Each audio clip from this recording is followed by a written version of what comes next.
fear of earthquakes is part of life in California. But people experience this anxiety in different ways. For some, the fear prompts them to take steps to protect themselves, strapping down heavy furniture, securing kitchen cabinets and retrofitting homes and apartments. For others, the fear prompts denial, a willful ignorance of the dangers until the ground starts shaking. Seismologist Lucy Jones has spent her career trying to understand public attitudes about earthquakes, with a focus on moving people past paralysis and denial. Jones said the way experts like her used to talk about earthquakes wasn't very effective. They tended to focus on the probability of a major earthquake striking in the next 30 years, the length of a typical home mortgage. They also took pains to say what they didn't know, which she now believes allowed the public to tune out and hope for the best. Now she is making a dramatically different point, emphasizing that a devastating earthquake will definitely happen, and that there is much the public can do to protect themselves. Denial may getting a bit harder these days. Over the last several years, a few California cities have taken dramatic steps to require retrofits of thousands of vulnerable buildings. And next year, scientists and the U.S. Geological Survey are expected to unveil the first limited public phase of an earthquake early warning system that would eventually offer seconds and perhaps more than a minute of warning through smartphones and computers. The system has been planned for years but still could be derailed by budget cuts proposed by President Trump. Okay, now what? Here's how to plan your actions for before and during an earthquake. Caption: a test at UC San Diego simulating the destruction of a wood apartment building in an earthquake. 3 factors that make something especially frightful. There are several factors that make a peril especially frightening, Jones told the joint meeting of the Japan Geoscience Union and American Geophysical Union. She named 3 of the biggest ones, citing the work of University of Oregon psychologist Paul Slovak. Something that cannot be seen. Something that is very uncertain. Something that seems unknowable. All of these trigger our primal fears of the unseen predator hiding in the jungle, Jones said. Researchers inspect a fissure running through fields for 5 miles following an earthquake near Kobe, Japan. In 1995, Tokyo Shimbun/Associated Press. Humans hate randomness. We have literally evolved to be afraid of randomness, Jones said at a recent conference in Japan. So we respond by trying to find the pattern. We evolved to find these patterns, to infer that waves in the grass means a predator in hiding. We find patterns even when they're not real, she said. We see constellations in the stars. When there is no pattern, we still try to make one. But there's a problem. Rather than accepting the randomness, the public has turned to scientists to take the uncertainty out of future earthquakes, and researchers have spent much effort trying to find an answer. There was some optimism in the successful prediction of the magnitude 7.3 earthquake in Haicheng, China, in 1975, in which people were evacuated before the quake struck, saving lives, Jones said. A large part of the answer? There were more than 500 foreshocks to the Big Templar, most of them in the 24 hours before the largest quake hit. The prediction did not happen because the Chinese knew more than we do about foreshocks, Jones said. They used the basic principle, quantified more than a century ago: one earthquake makes another earthquake more likely, and guessed that having a swarm of over 500 events made a big earthquake even more likely. Officials in that region of China had more to gain by ordering evacuations because of the weakness of the buildings against earthquakes, and they had less to lose from a false alarm, given the political and economic system of China at the time, she said. Success in predicting a 1975 earthquake in China was short-lived. In 1976, scientists did not predict a magnitude 7.6 earthquake that killed 250,000 people. Visitors stop at a memorial to the dead in 2016.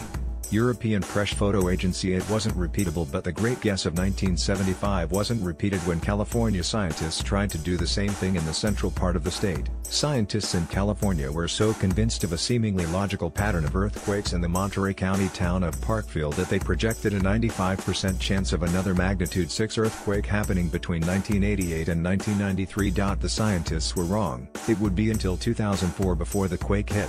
The model, it turned out, wasn't always right. Marie and Kelly James look at their Christchurch, New Zealand, home, destroyed in an earthquake in 2011.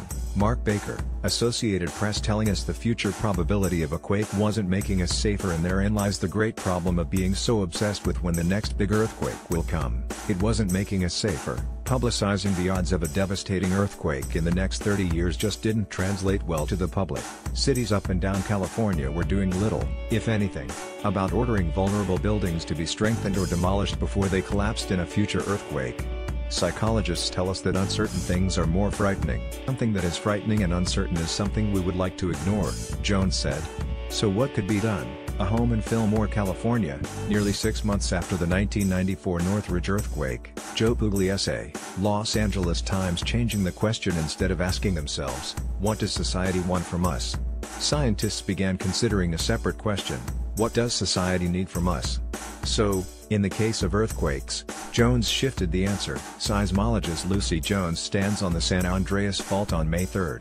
Alan J. Shabin, Los Angeles Times, talking about what scientists know, instead of what they don't. Jones said she learned to focus her talking on what she did know, rather than what she did not. For one, she and a team of researchers published a scientifically plausible scenario of a magnitude 7.8 earthquake on the San Andreas Fault that could cause many deaths and the collapse of numerous buildings. Also, Jones said she learned to tell property owners they would have to pay for how their building fares in an earthquake, either as a retrofit or by picking up the pieces after the building collapses. By emphasizing the financial aspects, I moved people away from fear that can paralyze decision-making, Jones said. I showed them that they were going to have to pay for the earthquake, one way or another. Either now or after it happens, it was just a matter of when. Plus, there was a community responsibility. The collapse of one building would affect their next-door neighbor, as well as the entire community. Someone's decision not to be ready increases the chances that others will suffer, Jones said. After decades of doing little to nothing, political leaders and property owners agreed something had to be done. In 2015, Los Angeles passed the nation's most sweeping seismic retrofit law, which will require as many as 15,000 buildings at risk of damage in an earthquake to be strengthened. Wooden apartments can collapse because of flimsy ground story columns. Click on the link for an explainer of this flaw, and how it can be fixed. Raul Ranoa, Los Angeles Times. A moral responsibility tragedy can happen when the public does not understand the risk as scientists do.